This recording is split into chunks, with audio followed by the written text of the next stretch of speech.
Bethlehem's mission of creating a community that follows in the way of Jesus as we worship, pray, learn, give, and serve exists in a context characterized by rapid culture change. In a secular society, in a disenchanted world, in an age of authenticity, the way that we carry out our mission is not about relevance. No, it's about resonance. Resonance evokes a response that is not only emotional, but also active. When something resonates with us, it changes the way that we live. The experience of encountering the presence of God in the world is an experience of resonance. And when these experiences are shared, they resonate with others in ways that create vibrancy, life, and hope in this world. Therefore, once a month, for 1 year, our community will be blessed by an individual who will share a story of resonance, a time when he or she has experienced the presence of God in a way that has led to transformation. These stories will be unique to the individual, but they will transform, hopefully, us as we encounter the story of God through their story. Today we hear Jerry Sparby as he shares with us his story of resonance.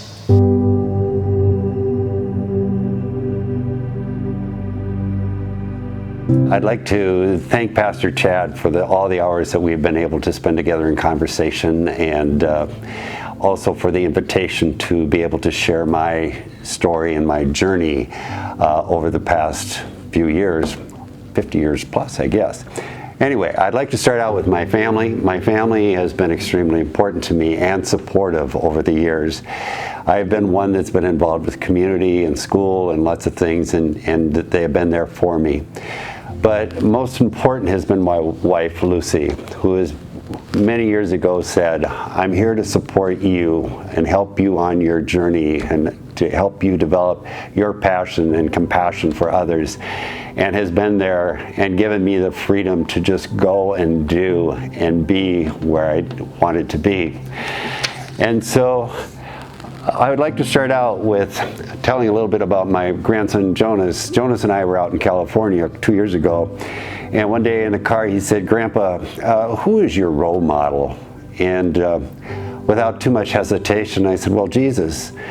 And then I realized after I said it, I said, you know, Jonas, he's not my role model, but he's my model.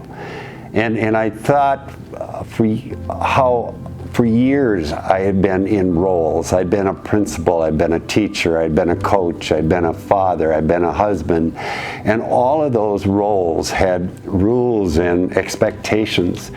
And Jesus wasn't that way. He's a model that allowed me to see life and be life in a different way. And so it was that roles, there's conditional love. But with Jesus, there isn't that conditional love. It's unconditional because it is about being present and being with you. So the other piece that he did was about being present.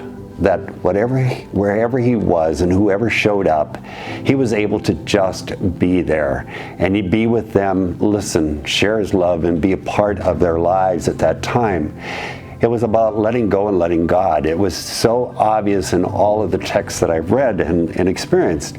And it's one of the things I try to do when I'm with people, when I'm with kids and with others, is to truly just let go and let God. And the other piece was those final words of his, Father, forgive them, they know not what they do. And it's not about them, but it was about me, forgiving myself for things that I do every day that I wish I could have done better. And rather than letting it weigh me down and slow me down and take the energy from me, it was allowing myself to be forgiving myself and understanding that that was the message he gave me. But it was also to deal with all those people who confronted me or didn't agree with what I was trying to do or where I was trying to go. And understanding that it wasn't about they got up in the morning trying to make Jerry's life difficult, but it was about them truly trying to be in a survival or be in what they believed was important. And so it wasn't about being critical, it was understanding and allowing things to just be and moving forward. Another person who has had a major impact in my life was Edgar Mitchell. Edgar was an astronaut, and he walked on the moon, I believe it was February 5th in 1971. And anyway, in one of our conversations one day, Edgar was talking about how when he was on the moon and he looked back at the Earth, there wasn't the noise, there wasn't the distractions, and all of a sudden, for the first time in his life, he could feel God's presence. And he said it was everywhere. And it was just not on the moon, but he realized that the whole universe was, God's presence was there. And it was, if it was there, it was truly on the earth. And it was about when he came back to slow down and be and realize that God was everywhere. And so through that conversation, I realized that was what I needed to do, was to intentionally slow down and be there and expect to see God and feel God's presence, and it would be there, and it is. When I was at Recory for 37 years in many different capacities, and when I left there, the staff put together a picture. They took all the kids' class pictures, 1,000 of them, and they took their pictures and they put it together to make my picture. It was a major statement for me, because all the years at Recory, there had been not just 1,000 kids, but tens of thousands of kids that had impacted me and who were part of my life and continue to be part of my life along with the staff. And to have that picture to remind me that they are still there and are all a part of me and will always be. And so through that, I realized that Spirit of God is everywhere. And as a building principal, I was responsible for all the discipline and the behavior that was going on with the kids and staff in the building. And it was understanding, in my belief, was that all behavior is purposeful, and that whatever comes up or shows up, it's a result of somebody trying to figure out how to get through a situation and maneuver the world and all the dynamics that are going on. And so when a kid would come into my office, I never asked him what he or she had done, or why they'd done it, or where they'd done it. I would just sit and listen. They would sit across from the table from me, and we'd sit there. Sometimes it'd be 5 minutes, sometimes it'd be 10, sometimes 30. I can remember one kid sitting for an hour.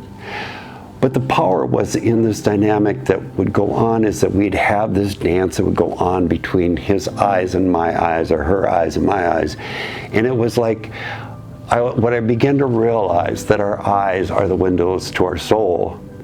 And as I was sitting there and being with them, I could sense and feel their pain. I could sense and feel their hurt. I could sense and feel their love. But through that whole process, as they told their story, it allowed me to have empathy and understanding of why they had made that decision. And we could make a plan as to how to correct it, or how to not make that decision again. And I think that so often that lesson that those kids have taught me continues to carry with me every day throughout life. Then another major event that was life-changing for me was the school shooting at Recory. There were 3 boys there. It was Aaron, Seth, and Jason. All 3 of the boys had been in my care for 7 years. All 3 of the boys' parents were friends of mine. All 3 of the boys were close in our community. And so to have gone through that was life-changing. And I want to just focus on Jason today. Because 3 days after the shooting, I had an opportunity to sit with Jason in the detention center. And he sat across the table from me. And as he sat there, we had that little dance with our eyes, going back and forth. And pretty soon the tears are running down his face, just streaming. And he says in a whisper, "Can you touch me? Can you just touch me?" And I nod and I say, "Jason, put your hand on the table." And so as he reaches out to put his hand on the table, and I put mine out there, the guard screams, "If you touch him, you're out of here. That's it. You're out of here." Well, that moment has been in my mind thousands of times since that day with Jason. It seems to be what we're doing across America today. It's in the schools, it's in our homes, it's in our neighborhoods. We don't touch each other. And yet kids are dying of isolation and lack of connectedness. And we keep thinking that they're going to be all right. I can tell you kids need touch. They need to be hugged. They need to be held by mom and dad, by grandpas and grandmas, uncles and aunts. And it's one of those things that Jason was screaming so loudly. Jerry, whatever you do, don't let somebody else do what I've done. In 2011, I started the Yes Network. And that first year we had $10,000 and we made 10,000 sandwiches. And I know that some of the people here at Bethlehem, and probably some of you that are sitting right here, were part of that effort. You were over there at St. Cloud State in the kitchen as we put together all those lunches every day and bagged them and then took them out to the neighborhood. But that program has evolved since that day, or that year, and that we have now done over 1 million meals in the last 10 years. But it's evolved from more than just food access into the youth leadership. Because what we're trying to do is to help kids make home a great place to be. And what we realize that the power is in the kids. And it's about giving kids an opportunity to add value, to make a difference not only in their homes but in their neighborhoods.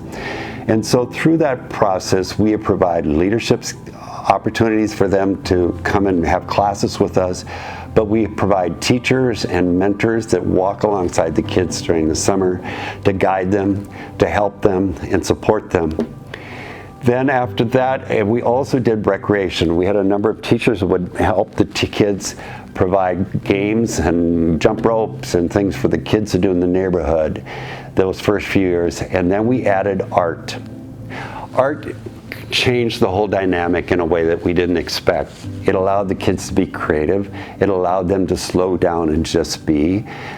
And it allowed them to use their voice. And they would sit and have conversations with us that we could never have when we were playing a game. And then 2 years ago, we added STEM.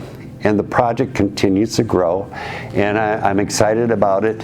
And it's grown to the point that this slide here shows our leadership team from last year. There was 154 high school kids we had. And I'd always said that when we get 100 kids working for us, we will turn this community upside down in such a positive way. Well, the 154 kids didn't turn it upside down, but they truly did make a difference. But what we realized, or what I realized, it's not 154 kids, it's all the kids that have to have an opportunity to make a difference. If they can add value to their homes, to the lives of others, they will truly thrive and survive. I also, after the shooting, I started building a World of Love in 2008. And that currently is a nonprofit out in Los Angeles. And it started out with the intent that I would be dealing with intense kids, potential shooters from across the country. And it's evolved into the fact that we're now working with veterans who are dealing with post-traumatic stress, policemen and women who are dealing with post-traumatic stress in their families. And now we've started working with their kids and other kids who are dealing with their parents in jail. They themselves have been in jail. Kids who have been the teachers' pets, kids who don't go to school, and all of those kids who are struggling with isolation, depression, and anxiety in a way that medication isn't the only solution or the solution. And so we continue to do that work, and that nonprofit continues to grow. Just recently, we started another nonprofit called Huddle Up. And Huddle Up is being based off an app that we've developed. 2 teachers from Recory and myself have collected over 1,200 games over the last 30 years. Games that parents can play with their kids, teachers can play with their students, kids can play with kids, youth leaders can play with their groups. And our intent was that we would get kids engaged with their families, with each other, and in classrooms, and truly develop a community that is much deeper than they are experiencing. But through this process, what we've learned is this app has potential to raise and generate revenue, we hope, that will allow us to deal with a mental health model that will help us help teachers who are struggling with depression, anxiety, and stress in their classrooms. We'll help with parents in their homes. It'll be about helping the neighborhoods address mental health and community issues. And also seniors. How do we engage grandparents, seniors into the kids' lives? And we're excited about this, and if you're interested in learning more about it, there are handouts out there. My goal in life is each and every day when I get up and as I leave home is that I look with intention to see God's and feel God's presence in each and every one I meet. And I truly do believe that is what I experience every day. At the end of the day, I'm usually not too tired because I've experienced so much love and so much of God all around what I do.